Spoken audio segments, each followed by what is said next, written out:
what does this mean for the league table? Come on, have we secured Champions League football? And there we are, we have made it into the Champions League.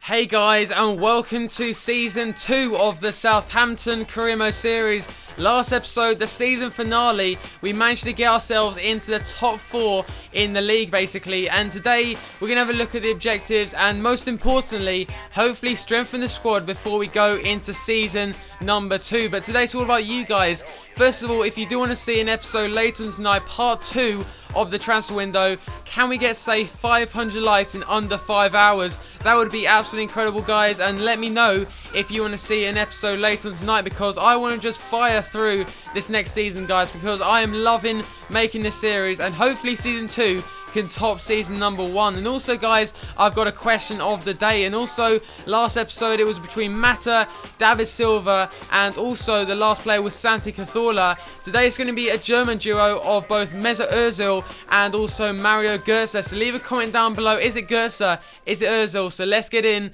to my starting lineup and let's have a look at what positions I need to strengthen in the window. So before we go into the starting lineup, 4 players have left to go back to their clubs. We've got Juricic has gone back, we've got Rafinha's gone back to Barcelona, we've also got Pellè, and finally Alderweireld has gone back to Atletico Madrid. So now my back 3 is not looking too strong. Alderweireld was a massive part of that back 3. So we've now got Yoshida, who by the way had a great end to the season.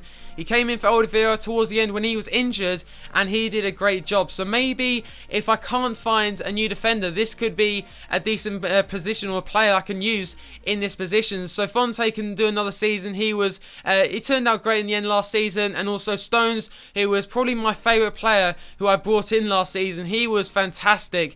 But now moving on to the forward midfield, we've got Nathaniel Klein, who hopefully won't leave in this transfer window. Got Wanyama and Snyderling as usual. Goal of the season, Snyderling there in the midfield. He was fantastic in the last episode of the last season. So we got Bertrand on the left hand side, who I thought was on loan from Chelsea, but clearly not. So he's actually been bought by Southampton in real life, which I wasn't aware about. But now moving on to my attack now. It's not the highest rated attack, but definitely an attack that can cause a lot of damage. We've got Rodriguez on the left hand side, we've got Tadic on the right hand side, and we've got Dybala as a striker. Had a fantastic end to the season last year. So now on the substitutes bench, we've got Ake, we've got Ramirez as well as back in the club, and I'm not the biggest fan of him, but I might try him out for this season. I'm not sure if I will. So a lot of mixed comments saying maybe he's good enough, maybe he's not. And looking at the new formation, I don't think he'll fit into this squad. So maybe I have to swap him for a new player. So got Miyuka as ever on the bench as well to come on and hopefully score as many goals this season. We've got Osvaldo as well. Obviously, I'm not a massive fan of him, but he's got the stats that I might need in this team. He's a different kind of player to Dybala, so maybe I could use him later on this season. But he is 29 years old and he's on the highest wage in the basically the squad. So we got Shane Long, got Mane and Ward-Prowse, so I'll be definitely using more this season. Basically because Snyderling, Wanyama were so fantastic last year, I couldn't fit Ward-Prowse into this team, so that is why I will use him more this season. Also the same story with Harrison Reed as well, who looks to be a fantastic player. Got Davis on the bench, or the reserves, and that is basically my starting lineup. So basically leave comments down below, what players and what positions do you want me to strengthen, because I'm thinking I'm good enough for goalkeeper. Forster was decent enough last season. My defence though, it's not looking strong enough. So Yoshida's going to be replaced hopefully this transfer window. Going into my midfield, I think I'm fine for the midfield. But I think one more winger, maybe Pellè, could make a return. But now let's have a look at my new shortlist for this season. And you're about to see how much budget I've got for this season as well. So first of all, they're saying I've had an amazing season. That's exactly what I expected, because they want me to get, I think, mid-table last season. And I went on to get into 4th position into the Champions League for next year as well. So that is well over what they expected from me. So league objective now, what do they want me to do? They want me to qualify for the Champions Cup once again. So basically it's a repeat of last season, but I'm not sure if I can make the jump from where I was last season into that top 3, the likes of Man United, Man City and Chelsea will be hopefully going for the league this year. So maybe I could get in between them, maybe second. I will go with second or third for this season. And yeah, let's hopefully go on to bigger and better things. For this season, we have got a budget of 15.5 million. and I'm pretty happy with that. When I first saw that, I thought, yeah, that's alright, but after qualifying for the Champions League, I thought maybe a bit more money, but 15.5 million, and a few players I want to sell in this transfer window, and I could buy a few good players. And finally, Domestico objective, they want me to reach the round of 16 stage, and finally the Champions Cup, they want me to reach the knockout stage.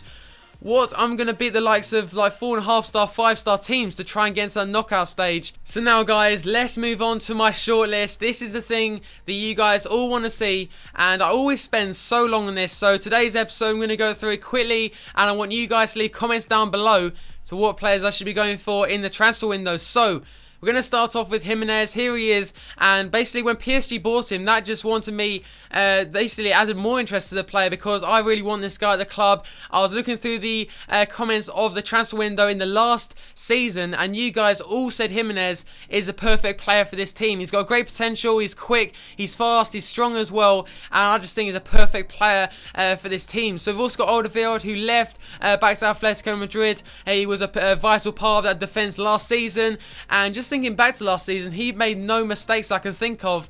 It's normally down to Fonte, but Alderweireld was a solid player last year, valued at 6.5 million, so maybe I can make an offer for him, maybe about 4 or 5 million, but let's find out later on. So basically, we've now into the centre midfielders. We're going to start off now with Milos Jodic, who is currently playing for Borussia Dortmund, and I was thinking, as I said in the last season, that he's just not getting enough playing time for a big talent like this guy. So I'm not sure if he'll get into the team though at Southampton. Now we're in the top 4. Now we're going for Champions League as well.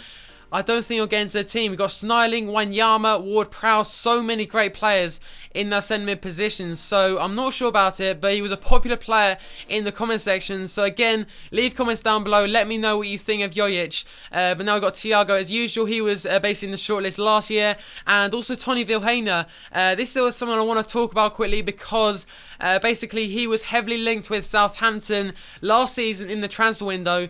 The thing is, in this series, I'm not really playing too much with the youngsters. I'm playing them, obviously, in the Capital One Cup games, the FA Cup games, but I'm not actually playing the games, so I'm not really getting used to these kind of players.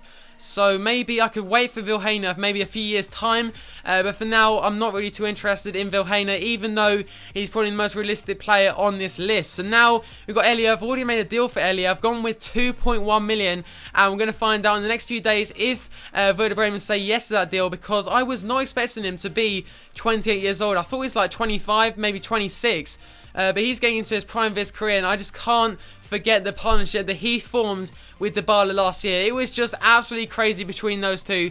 So I need this guy back at this club, and I made an offer, as I said before, of £2 million. So now moving on to the centre attacking midfielders, we've got Rafinha as a first player. He came in last year and he was fantastic, and he made a massive difference to the team, and surprisingly worked out as a right winger as well. When I was swapped to the 3-4-3 formation, he was even better in that right wing position. But now moving on to the big two players I want to show you for today's episode. On the left hand side we've got Eriksen, and on the right hand side we have got Isco, and both have got fantastic potential in this game, but I'm not sure if they're just maybe pushing the boundaries a bit too far.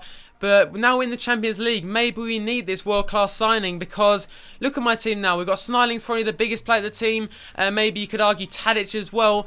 But I just need that world-class player that has experience in Europe as well. They've got just absolutely crazy stats, as you would expect from these two players. And look at that. They both got 4-star skill moves, and obviously Eriksen has got 5-star weak foot as well. So we're going to start off with Christian Eriksen, and by the way guys, if I get to, like, say, contract stages, basically I'll leave it up to you guys in the comments. So basically Eriksen is worth between 20 million and 25 million, and what we're going to do with Eriksen is we're going to go and find Gaston Ramirez, and let's see how much he's worth. So he is worth 11 million. That is nearly as much as Eriksen, which is absolutely incredible. And what we're going to do, we're actually going to add on 4 or 3, maybe £3 million. And yeah, let's do the same with Isco as well. Will there ever be a day when Gaston Ramirez leaves Southampton and goes to Real Madrid? That would be probably the craziest day ever in football. But anyway, let's go and make the same offer of the 11 million worth of Gaston Ramirez, plus maybe a bit more, because they are Real Madrid. They want 27.6 to 39.3. So what we'll do, we'll offer 6 million for Isco, and let's submit the offers. Possession, I'm never going to win possession stats. But it all looking good, and let's get into the final. And we're going past company now. Is Elliot still going? Elliot to finish it.